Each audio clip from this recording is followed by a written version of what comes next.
ప్రభు అంటున్న మాట మనం చూస్తే, మీలో ఉన్నవాడు లోకములో ఉన్నవాని కంటే గొప్పవాడు. అంటే మనలో ఉన్నవాడు లోకములో ఉన్నవాని కంటే గొప్పవాడని బైబిల్ చెప్తుంది. It means that the one who is in us is greater than the one who is in the world. చదవండి 16:33లో, నా యందు మీకు సమాధానం కలుగునట్లు ఈ మాటలు మీతో చెప్పుచున్నాను. లోకములో లోకంలో మీకేం కలుగుతుంది? శ్రమ కలుగుతుంది. యోబు ఏమన్నాడు? మనుష్యుడు శ్రమానుభవంకే పుట్టుచున్నాడు. నిప్పురవలు ఎగురినట్లుగా మానవుడు శ్రమల కోసమే జీవిస్తున్నాడు.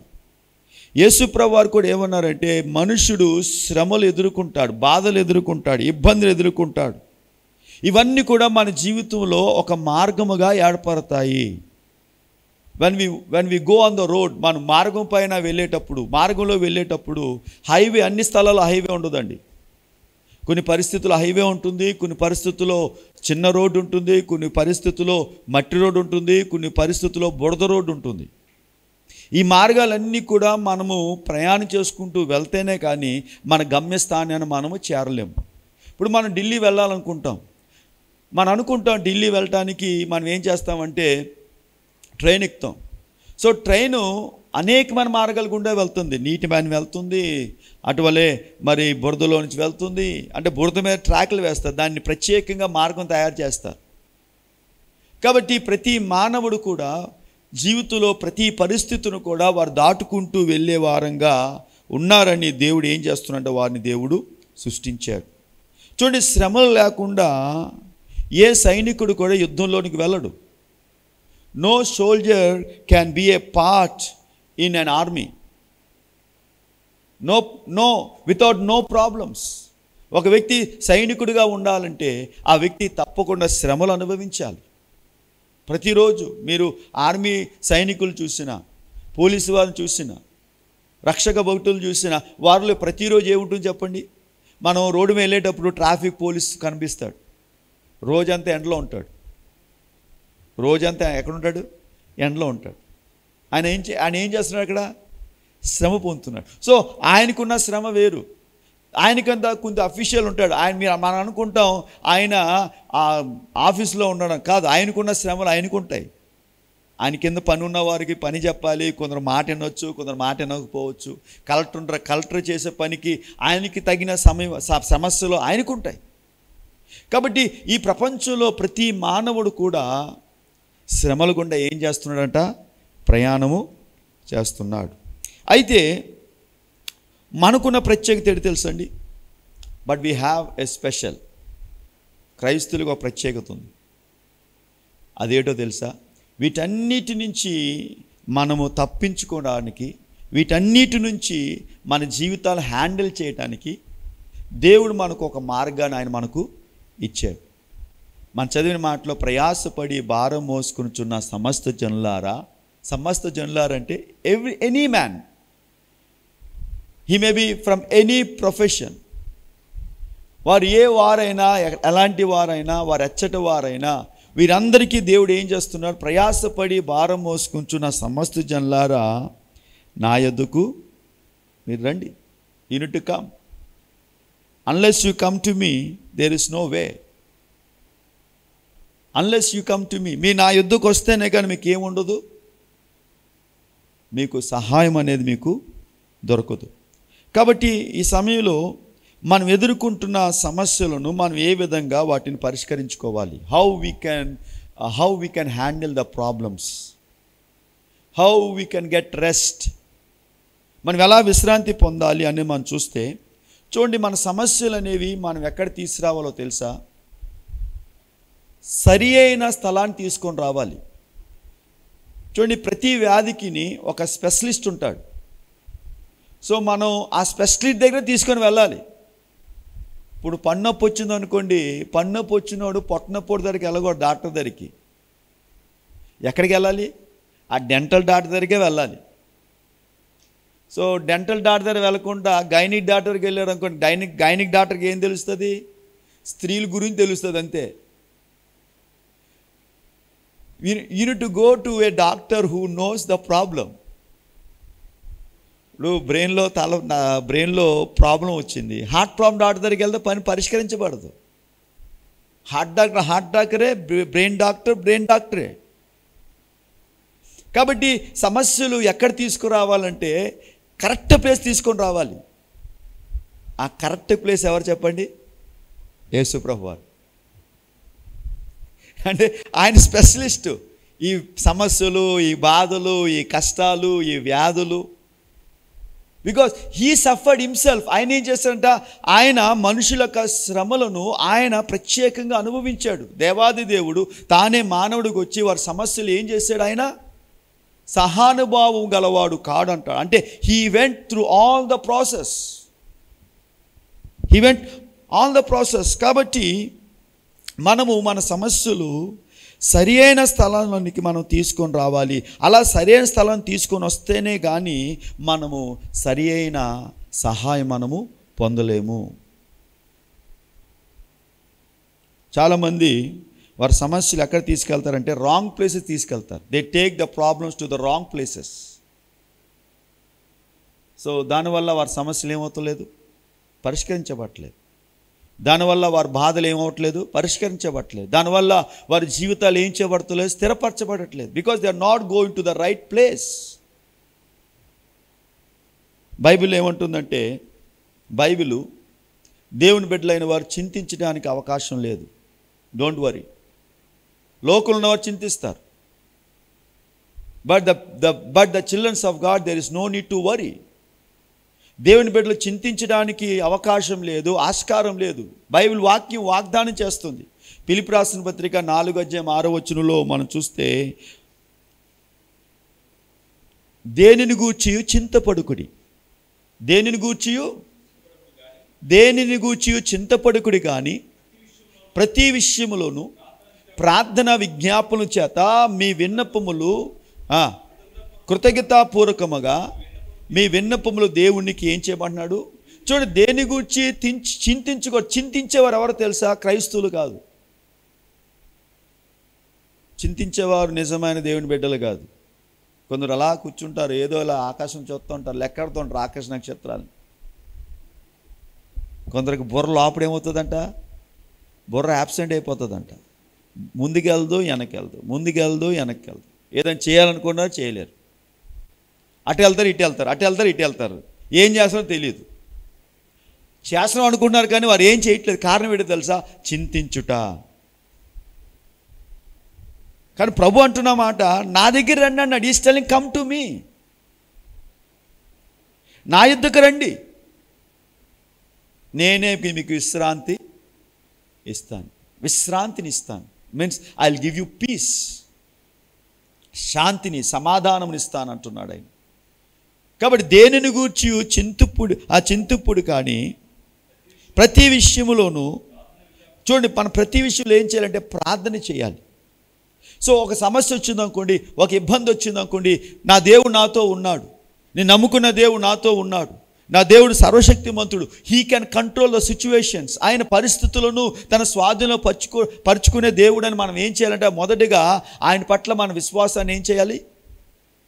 అంతేగాని అయ్ బాబోయ్ అని ఏం చేయకూడదు. క్రైస్తువులు ఏడకూడదండి. క్రైస్తువులు ఏం చేయకూడదు? మన పరిస్థితులు బట్టి ప్రభు దగ్గరికి వచ్చి ఆయన ప్రార్థన పూర్వక కన్నీరు పెట్టవచ్చు. కానీ మనము మనస్సులో మనం ఏం చేయకూడదంట, మన పరిస్థితిని లేకపోతే మన సమస్యను మన ఆత్మతో దాన్ని ఏం చేయాలంట, దాన్ని అణిచివేయాలి. ఎప్పుడైతే పరిశుద్ధాత్మ దేవుడు మనలో ఉంటాడో we are overcome, we conquer the problems. పరిశుద్ధాత్మ ఎందుకు ఇవ్వబడ్డాడు తెలుసా? పరిస్థితులను మనము అదుపు చేయడానికి. Through holy spirit we can control the situations. ఒకవేళ పరిశుద్ధాత్ముడు ఒక వ్యక్తి జీవితం లేడనుకుని దాని అర్థం ఏంటంటే ప్రతి విషయంలో బాధపడుతున్నాడు, ప్రతి విషయం చింతిస్తుంటాడు, ప్రతి విషయంలో ఆందోళన చెందుతూ ఉంటాడు. But when we have the spirit controls our life. కాబట్టి దేనిని గూర్చి చింతపడొద్దు, కానీ ప్రతి విషయంలో మనం ఏం చేయాలి? ప్రార్థన, ప్రేయర్. ఆ ప్రార్థన కూడా ఎవరికి? యేసుక్రీస్తుకి. You have to pray to Lord Jesus. కృతజ్ఞతాపూర్వకముగా you need to give thanks. Thanks అనేది ఈ లోకంలో థ్యాంక్స్ ఎలా చెప్తారంటే మనకి ఏదైనా గిఫ్ట్ ఇచ్చిన తర్వాత చెప్తారు థ్యాంక్స్. కానీ క్రైస్తవులు ఏం చేయాలి? దేవుడు ఇవ్వకముందే దేవుడికి మనం ఏం చేయాలి? థ్యాంక్స్ చెప్పాలి. That is what Christianity is. ఈ లోకంలో వారు ఇచ్చిన తర్వాత థ్యాంక్స్ చెప్తారు. కానీ క్రైస్తవులు ఏం చేయాలంటే దేవుడు ఇవ్వకముందే ప్రభువా నువ్వు నాకు ఇస్తున్నావు, ఇది చేస్తున్నావు. అబ్రహాం దీన్ని నమ్మెను, దీనిని దేవుడు నీతిగా ఎంచాడు. He believed before God has given him the land. That was what made him righteous man. మన నీతిమంతులుగా మార్చడం అంటే మనం ఊహించలేని వాటిని జరగదనుకున్న పరిస్థితులను దేవుడు జరిగిస్తాడు నమ్మడమే విశ్వాసం. అదృశ్యమైనవి ఉన్నవన్నట్టుకు రుజువై ఉన్నది.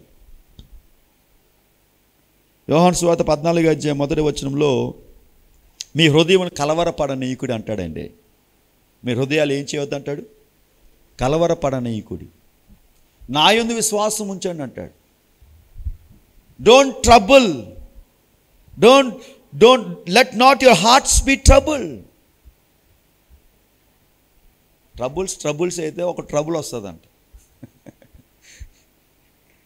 ఈ ట్రబుల్స్ని ట్రబుల్ చేసేవాడు దేవుడు ఒకడే, మనుషులు కాదు. ఈ ట్రబుల్స్ని ట్రబుల్ చేసేవాడు ఎవరు? దేవుడే ట్రబుల్ చేయగలడు ఆ ట్రబుల్ని. ఆయన అంటున్నాడు మీ హృదయాలను కలవరపడనీయకుడి. సో మనం దేవుని యందు విశ్వాసం ఉంచితే మన హృదయంలో కలవరం ఉండదు, నెమ్మది ఉంటుంది,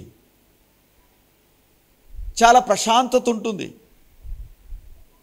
చూడండి, చాలామంది ప్రజలు వారి జీవితాలు ఎలా ఉంటారో తెలుసా? మార్తలాగా ఉంటారండి. ఒకరోజు యేసుప్రభు వారు మార్తా, మరియా, లాజరు అనే వారి ఇంటికి వెళ్ళాడు. ఆహ్వానించారు యేసుప్రభు వారిని, విందుకు ఆహ్వానించారు, తన ఇంటికి ఆహ్వానించారు. యేసుప్రభు వారి ఇంటికి వెళ్ళాడు. ఇంటికి వెళ్ళినప్పుడు మార్తా యేసుప్రభు వారిని పట్టించుకోలేదు. She invited but she did respond to Jesus. ఆమె అయితే పిలిచింది కానీ ఇంటికి యేసుక్రీస్తు ప్రభువారిని అక్కడ కూర్చుని యేసుప్రభుని ఏం చేస్తుందంటే పట్టించుకోలేదు. She was very busy. ఏ పనిలో బిజీ ఉంది? ఈ లోకాంశ పనిలో బిజీ ఉంది. లూకా సువార్త 10:38 మాట మనం చూస్తాం. యేసుప్రభు వారు ఇంటికి వెళ్ళాడండి. మరియా అయితే యేసుప్రభు వారి పాదాల దగ్గర కూర్చుంది. She was listening to the word of God. కానీ మార్త అయితే విస్తారమైన పనులు పెట్టుకొని యాతన పెట్టుకుందండి.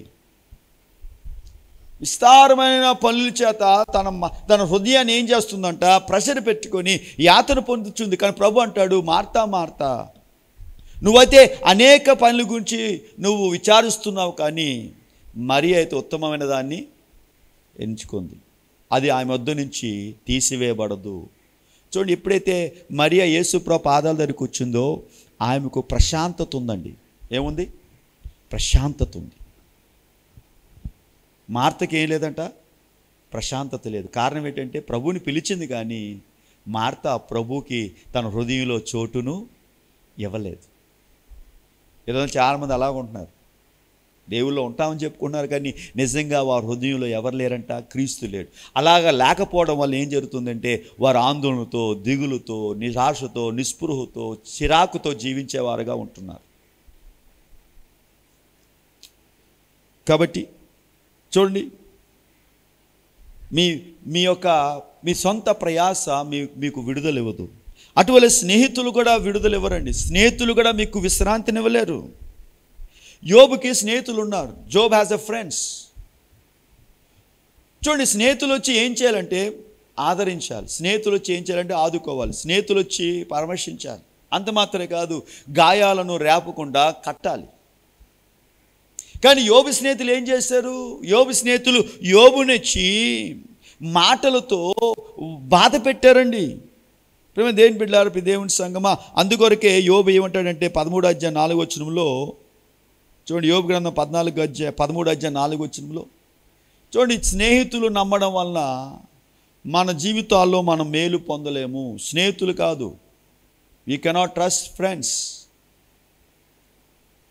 Friends won't help you.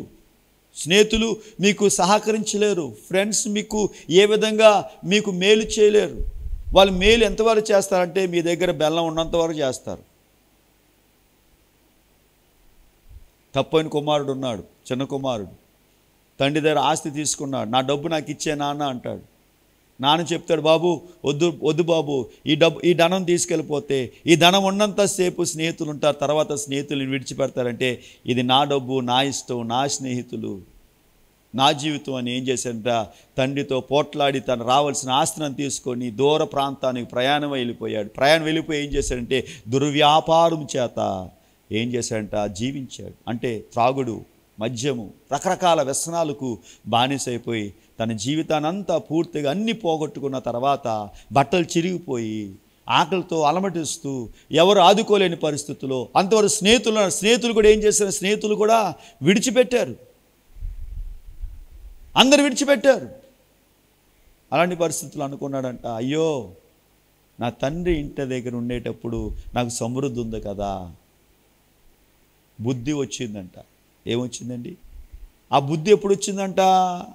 ఆ పందులు మేపేటప్పుడు ఆ పందులు కూడా ఏం చేయలేదంట, తినడానికి అవకాశము.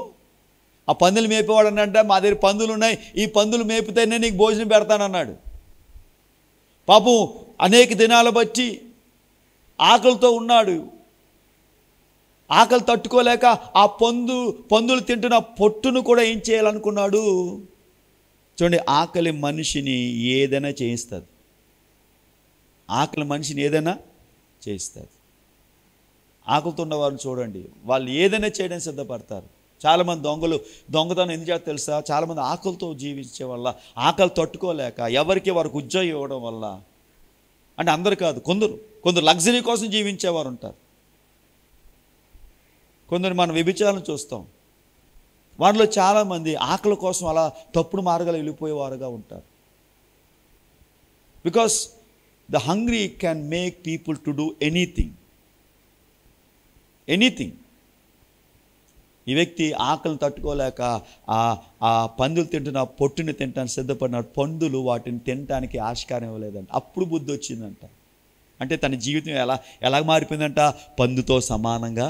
చూడండి, క్రీస్తు లేని ప్రతి జీవితం కూడా పందితో సమానం అండి. తండ్రి ఇంట్లో ఏముంటుంది చెప్పండి? తండ్రి ఇంట్లో సమృద్ధి. తండ్రి ఇంట్లో ఏముంటుంది? సమృద్ధి. అప్పుడు బుద్ధి వచ్చిందంట, నా తండ్రి ఇంటికి వెళ్తే నాకు సమృద్ధి ఉంటుంది. ఈ కేమ్ బ్యాక్.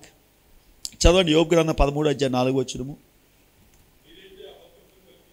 మీరైతే అబద్ధమును.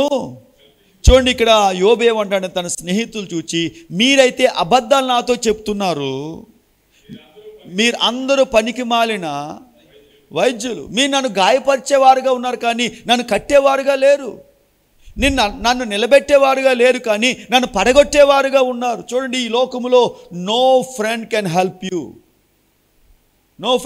You, only one friend who's a true friend. ఒకే నిజమైన స్నేహితుడు ఉన్నాడు, ఆయన యేసు ప్రభువారు. అందుకంటాడు, నిజమైన స్నేహితుడు కలడు అంటాడండి. నేను నిజమైన స్నేహితుడు అంటాడు ఆయన. Is a real friend.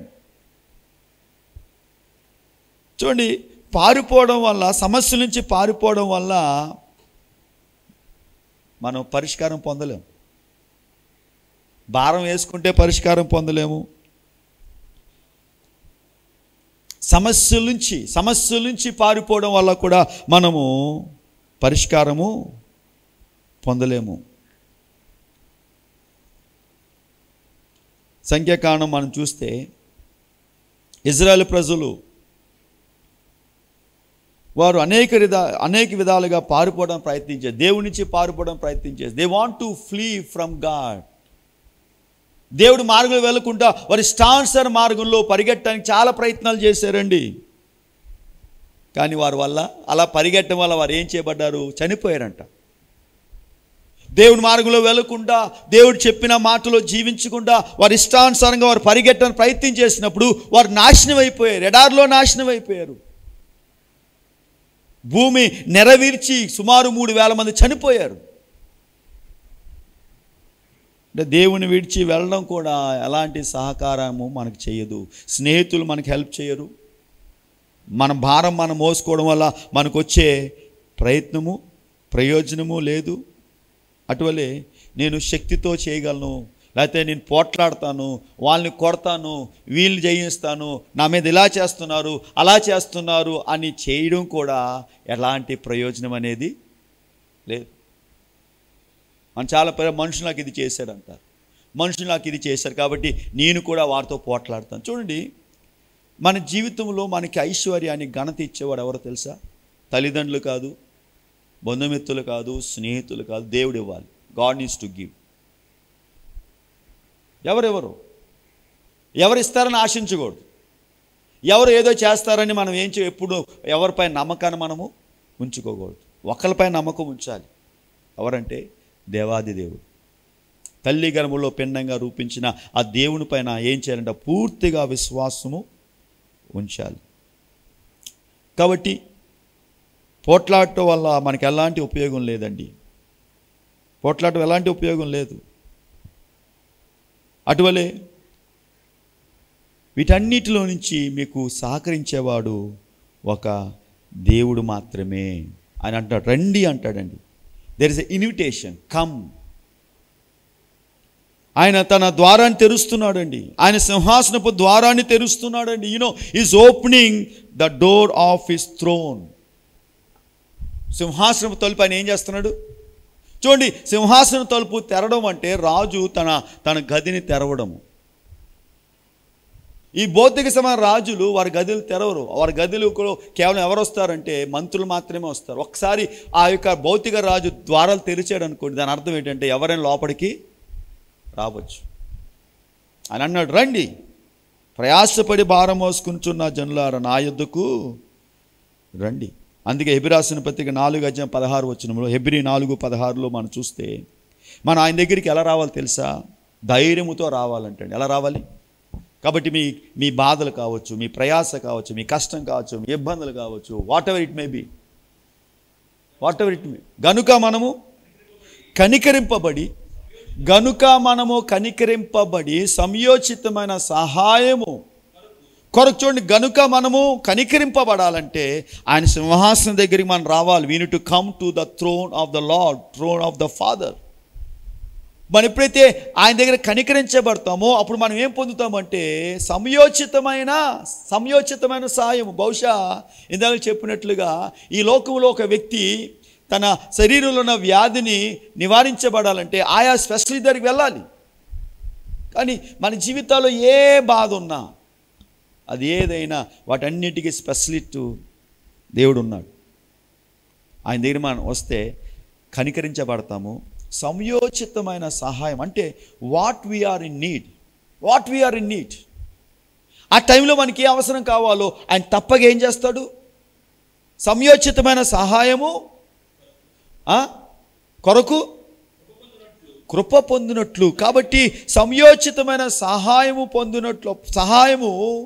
పొందటానికి, కృప పొందటానికి మనం ఏం చేయాలంట? ధైర్యముతో ఆయన సింహాసనం దగ్గరికి, ఆయన కూర్చున్న ఆ యొక్క సింహాసనం దగ్గరికి మనం ఏం చేయాలంట?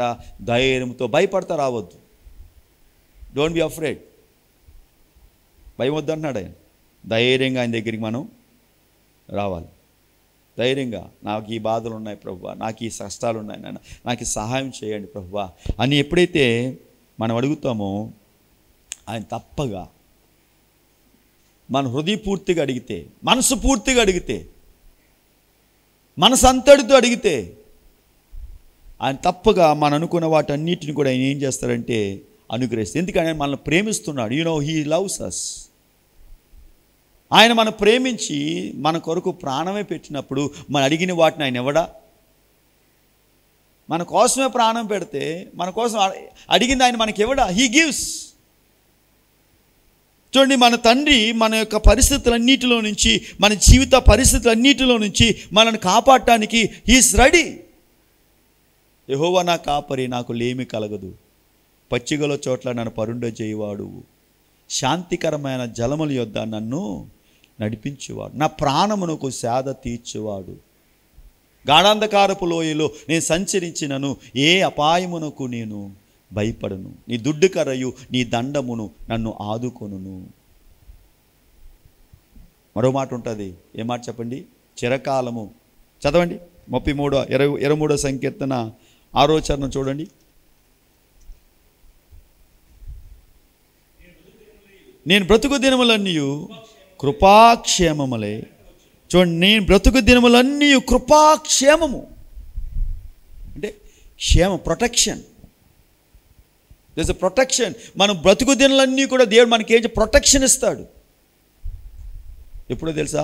ఆయన దగ్గరికి మన భారాన్ని, మన బాధలను, మన కష్టాలను, మన ఇబ్బందులను తీసుకొని వచ్చినాం. కాబట్టి సరైన ప్లేస్ తీసుకొని రావాలి. సరి అయిన ప్లేస్, రైట్ ప్లేస్. అటువలే 1 పేతురు 5:7 ఆయన మిమ్మల్ని గూర్చి, చూడండి, మీరు మాత్రమే మీ సమస్యను చింతిస్తలేదు. ఆయన మిమ్మల్ని గురించి ఏం చేస్తున్నారంటే he is the right person who always think about your burden. ఆయన మిమ్మల్ని గురించి చింతిస్తున్నారు కనుక మీ చింత యావత్తు ఆయన మీద వేయండి. చూడండి, ఆయన మిమ్మల్ని గురించి చింతిస్తున్నాడు. He always thinking about you. మీ గురించి అంతగా ఆలోచించారు ప్రపంచంలో ఎవరూ లేరు. No one is there to think about you. No one. ఆయనంతా మన గురించి ఆలోచించేవారు ప్రపంచంలో ఎవరు కూడా మన తల్లిదండ్రులు కాదు, భర్త కాదు, భార్య కాదు, పిల్లలు కాదు. No one. ఆయన మన గురించి ఏం చేస్తున్నాడంట? ఆయన మిమ్మల్ని గురించి చింతిస్తున్నాడు గనుక మీ చింత యావత్తు ఆయనకి ఇవ్వండి. He is the right person for your burdens. మీ బాధలన్నిటికీ, మీ సమస్యలన్నిటికీ ఆయన మాత్రమే సరి అయిన వ్యక్తి వాటిని పరిష్కరించడానికి. అటువలే ఆయన మాత్రమే మీ జీవిత యొక్క పరిస్థితులు దేన్నైనా ఆయన స్థిరపరచగలడు. ఆయన మాత్రమేనండి. No other person. మీరు ఏమి ఎదుర్కొన్నారో ఆయనకు మాత్రమే తెలుసు. What are facing only Jesus knows. ఆయన మార్చగలరు, మనం మార్చుకోలేం. We cannot change the situation, but he can change the situation. He can change the situation. ఎఫెసీయులకు రాసిన పత్రిక 3:20 చూస్తే ఆయన యొక్క శక్తి అపరిమితమైనదండి. ఆయన శక్తి ఊహకు అందనిదండి. The power he has is unimaginable. మనుషుని యొక్క జ్ఞానమునకు ఆయన శక్తి అర్థం కాదు. బైబిల్ ఏమంటుందంటే ఎఫెసీయులకు రాసిన పత్రిక 3:20 మనలో కార్యసాధకమైన తన శక్తి చొప్పున మనం అడుగు వాటన్నిటికంటేను ఊహించు వాటన్నిటికంటేను అత్యధికముగా చేయు శక్తి గల దేవునికి. చూడండి, మనలో కార్యసాధకమైన తన శక్తి చొప్పున మన అడుగు వాటన్నిటికంటే, అడిగిన వాటన్నిటికంటే అత్యధికంగా ఊహించు వాటన్నిటికంటే అత్యధికంగా దేవుడు ఏం చేస్తాడు? శక్తి చేయగల శక్తి గల దేవుడు. మనం ఏదైనా అడగొచ్చు, what ever you may ask, but it has to be in the will of the lord. అంటే ఇవన్నీ కూడా దేవుడు ఎందుకు ఇస్తాడంటే మనలో కార్యసాధకమైన తన శక్తిని కనపరచడానికి, to make sure that you understand that he is sovereign. యోబు గ్రంథం 42:20 యోబి మాట అంటున్నాడు, నీవు సమస్త క్రియలను చేయగలవనివి, నీ ఉద్దేశించినది ఏది నిష్ఫలము కానేరదనియు నేను ఇప్పుడు తెలుసుకుంటుని. యోబు అంటున్నాడు, ప్రారంభంలో కొన్ని సమస్య వల్ల యోబు నిరీక్షణ కోల్పోయాడు. కానీ యోబు అంటున్నాడు, నీవు సమస్త క్రియలను చేయగలవు. You can do all things. కాబట్టి ఏమైనా సంగమా చూడండి, ఆయన ఆకాశములో తన వ్రేలుతో ఈ సూర్యచంద్ర నక్షత్రాలను పెట్టగలిగినప్పుడు మీ జీవితాలు మార్చలేడా? మన జీవితాలు మార్చలేడా? బైబిల్ ఏమంటుందంటే తన వ్రేలుతో ఏం చేశాడంట? ఇక్కడ ఇలా స్టార్ని పెట్టాడు, ఇలా సూర్యుని పెట్టాడు, ఇలా చంద్రుని పెట్టాడు. మళ్ళీ వాటిని ఆయన ఏం చేస్తాడు? He can change. మీరు మార్చగలను చెప్పండి. చంద్రుని తీసుకెళ్ళి ఇటు రాంటి వస్తాయి. Can it comes? Can we change the directions of stars? సూర్యుడు ఉన్నాడు, సూర్యుడు చుట్టూ ఎవరు తిరుగుతున్నారు? భూ దాన్ని దాన్ని కక్ష పెట్టింది ఎవరు? దేవుడు. దానికి అది అయిపోలేదండి. God made it. కాబట్టి దేవుడు సమస్తమును చేయగలవాడు. Nothing is impossible to God. కాబట్టి ఆయన దగ్గరికి మనం ఏం చేయాలంటే మన జీవితాలు ఆయన దగ్గరికి తీసుకురావాలి. Because he can only handle. ఆయన మాత్రమే పరిష్కరించగలడు. ఆయన మాత్రమే విశ్రాంతినివ్వగలడు. ఆయన మాత్రమే మన జీవితంలో మనం ఎలా ఉన్నామో, ఏ విధంగా జీవిస్తున్నామో తెలుసుకోగలిగిన వాడు. ఆయన మిమ్మల్ని గురించి చింతిస్తున్నాడు కనుక మీ చింత యావత్తు ఆయన పైన వేయండి. మీ చింత యావత్తు. 2 కొరింథీయులకు రాసిన పత్రిక 12:3 ప్రభు అంటున్నమాట, నా కృప నీకు చాలును. My grace is sufficient to you. కాబట్టి మనము ఆయన దగ్గర, ఆయన కాడి అంటే వాక్యం. We need to believe in the yoke. వాక్యాన్ని మనం ఏం చేయాలి? నమ్మాలి. We to believe in the word of God. ఈ వాక్యము మన పాదములకు దీపము, అది మన త్రోవకు వెలుగై ఉన్నది. ఆయన యెహోవా ఈరే, సమస్తము చూచువాడు. యెహోవా షమ్మా, యెహోవా రాఫా. ఆయన మన జీవితాల్లో అన్నిటినీ కూడా స్వాధీనపరచుకొని నడిపించేవాడు. కానీ మనం చేయవలసింది ఆయన దగ్గరికి మనం రావాలి. ప్రయాసపడి భారం మోసుకుంటున్న సమస్త జనులారా, నా యొద్దకు మీరు రండి, నేనే మీకు విశ్రాంతిని